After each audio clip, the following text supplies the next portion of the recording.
If you do business with local consumers, then you may have an idea how important reviews are.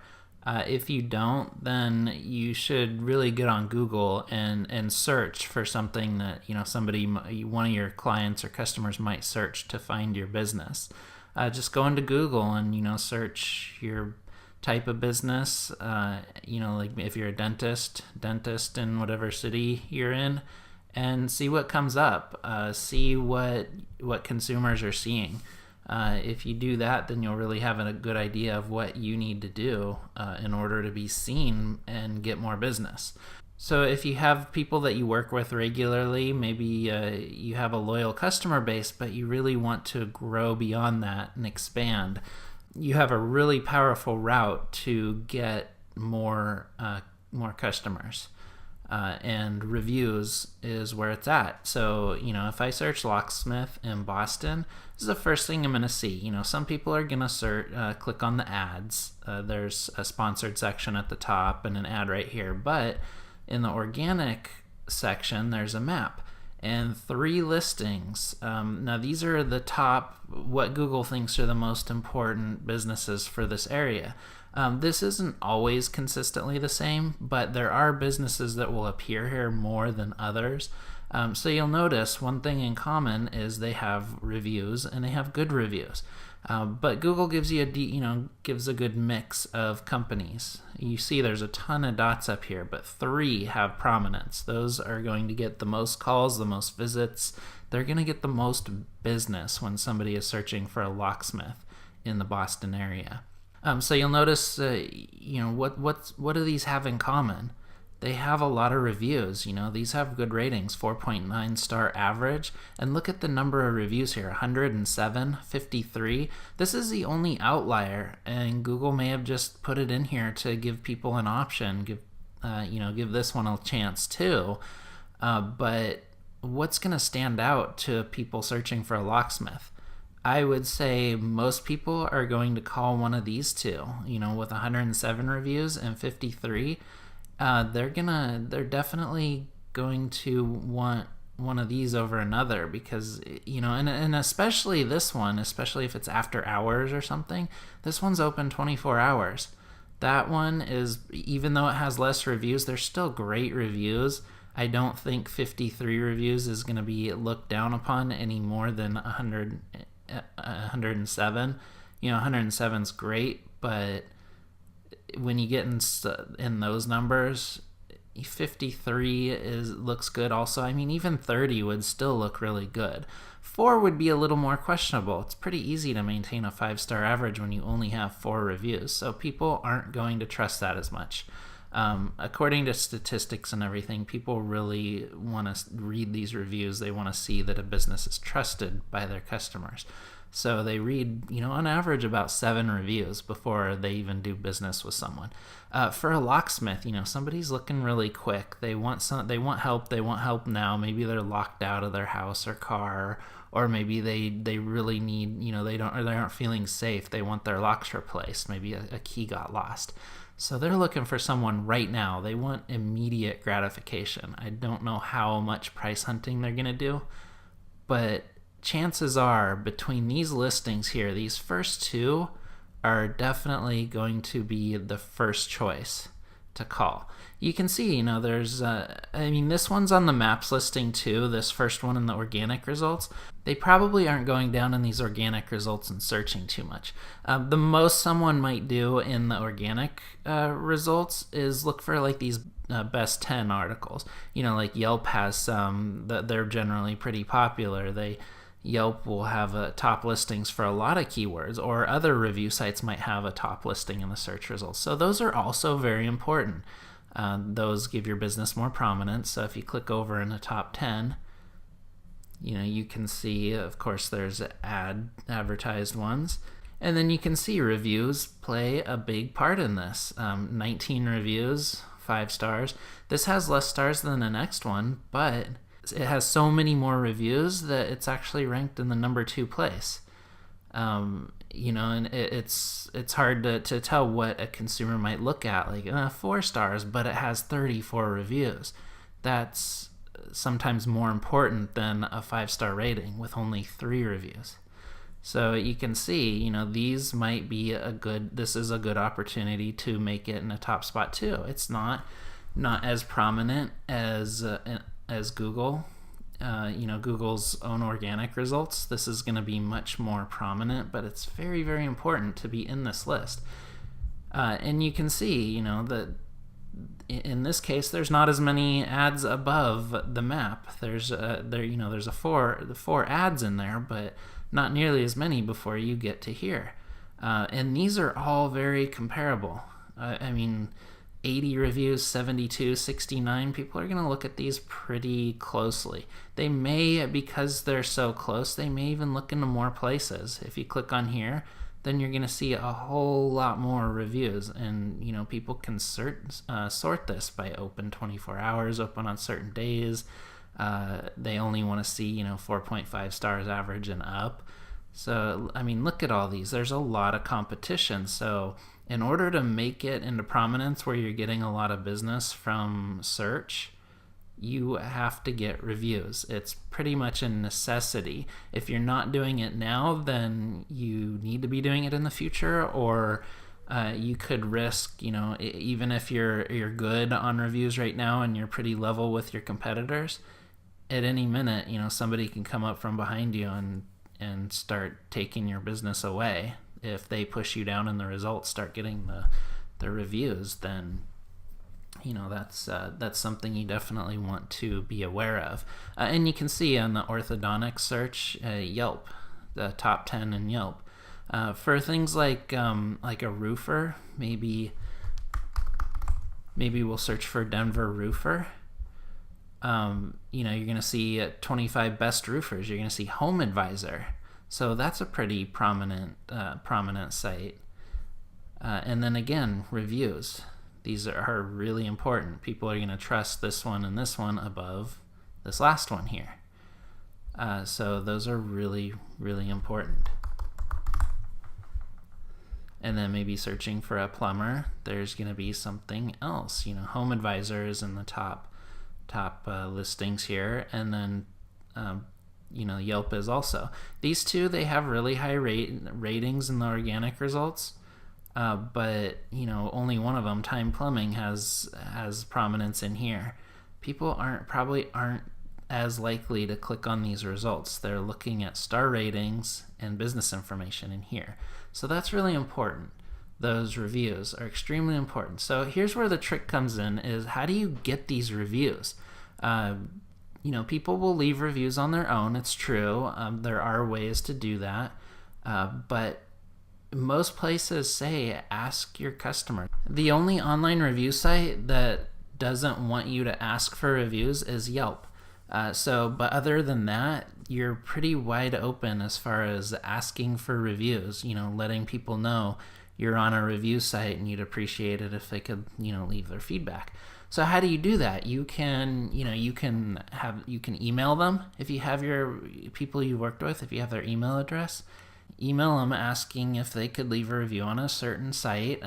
I'll put a link down below in the description with a link that you can use to get to ask for reviews. It's an email template.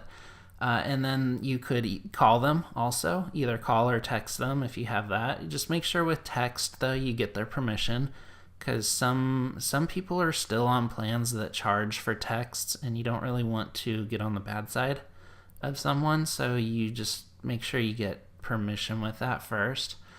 And then you could also just ask in person or mention it when your visit with them ends, before you're saying thanks for your business and all that. Just add a thanks for your business.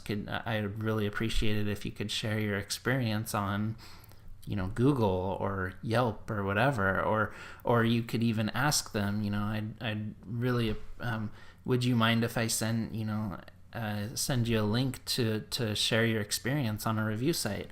Just do something like that after the visit. It's not a big deal to do that. Most people will oblige. So actually about 68% of people will actually leave a review if you ask. So what about negative reviews though? there is a chance that you could get a negative review. Maybe you misread a customer, or you don't want to, you don't want to ask, or you're not sure how it went, so you don't say anything, but you still could get a negative review. Of course, you have to learn to deal with that. There are ways that you can try to resolve that negative review. I have an article that I wrote about that, so I'm going to put that in the description also. But there's an even better way. So a review management, because there's so many complexities in this review stuff, there's software that you can use. Of course, this is something that I offer as one of my solutions. I do a lot more than just offer the software, though. There's a lot more that goes into reviews, so I help businesses figure out what sites to target for reviews, how to ask for those reviews, setting up proper email templates to make sure the right type of ask is being made. There's a lot of different things that I'll do to help businesses get reviews and get more of them. But the software is a component to that. So I'm just going to show you real quick. This is a link that you can email or text or even put on a card. Somebody can scan a QR code or type in the URL and they'll get this screen. It'll ask them how the service was. If it was good, great. They click the thumbs up. If it was bad, they get a form that asks for feedback, and that's how you know how to correct your service, how to make it better. It gives you extremely valuable feedback on how you're doing, so you can improve in the future. And the benefit of this is it will most likely stop people from leaving a negative review. If they had a bad experience, you'll have a chance to resolve that before you get a negative review. So it's going to mitigate some of those negative reviews that could come through. If they do a thumbs up, though, they had great service, it's going to ask them to leave a review. And you can choose, this is part of what I help businesses determine in my service, is where the best place at the right time is to guide reviews in order to increase presence on local search. So like maybe you want to first start with getting reviews on Google. So you'd put that as the prominent option. It, of course, gives other options for people to give reviews. Some people are more comfortable with other options like Facebook or Nextdoor or whatever. In that case, they can, you can set these up. So they can just choose which one they're most comfortable on. The only one that's of question here that you're not supposed to use is Yelp. You can still use it, but because Yelp says don't ask for reviews, it's best not to. Some of them will get wiped out by the Yelp algorithms anyway. But a good way to get around that is, offer, if you have a business where people can come to, offer a check-in deal or something like that where they can check in on Yelp and they can get, maybe $5 off or whatever deal works for you. And then that'll benefit you, because then Yelp will actually ask them to leave your review. You can't really stop negative reviews that way, but it's not against the Yelp terms, and Yelp will actually ask for you, which is really beneficial to get those organic reviews. And Yelp is doing the asking for you, which is perfectly fine according to Yelp's terms of service. But everywhere else, it's the perfect solution because it stops those negative ones and you can guide reviews where you want them. So this is actually what the back end looks like. I have my business set up. You can choose the little green check, you can choose which ones show up in this list. Like I have Google, Facebook, and Nextdoor. So Google, Facebook, Nextdoor. And there's one, this number one is the top one. So that's cool. You can set all that up. Also, there's widgets that you can use. You can embed you can embed QR codes. You could put these in your email, thumbs up, thumbs down, all this stuff. And also, you don't have to do a thumbs up or thumbs down. So you probably don't want to do a direct link layout, but segmenting layout, was your service good, mediocre, bad, heart, stars, or they could write their review first. Really the best two in my opinion, is the thumbs or faces. You can get an idea of how people felt about the service, but you can customize all that and have different messages based on what people chose. So, and then of course I help put together all this information for each business I work with to make sure it's all customized and the right message is being sent, so it matches the brand, the branding of the company that's sending it. So you definitely want to personalize all this stuff. So back to the widgets, you can put it in the email, in signature.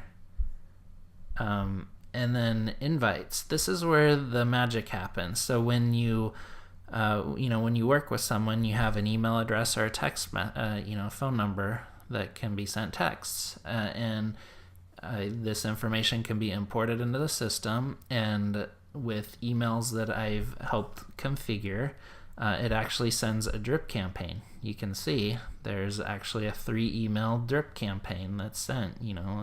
First email immediately, then in 3 days just a reminder, and then finally in 7 days a final reminder. And then you can also do the same thing for phone and text. And then with print, you can actually get cards that people could scan the QR code or type in the URL. So it's a really great way to get reviews in the right place at the right time, and with a system that makes it extremely easy for you as a business owner.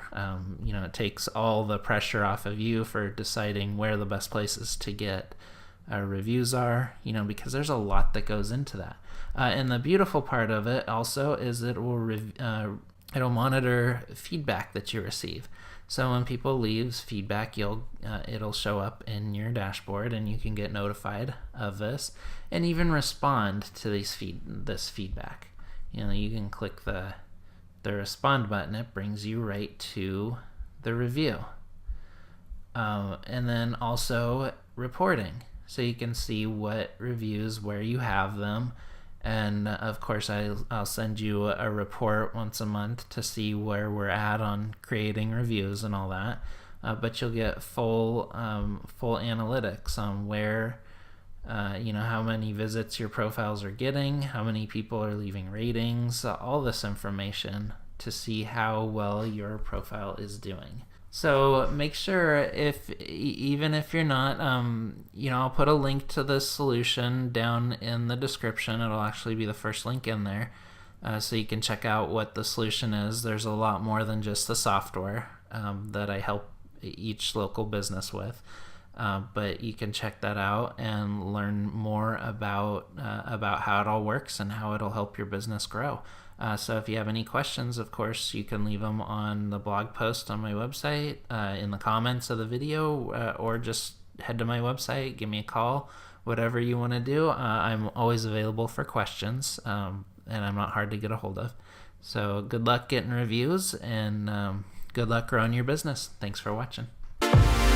Now that you've checked out an Expanse video to help you expand your small business online presence, be sure to subscribe so you can watch more videos as they come out.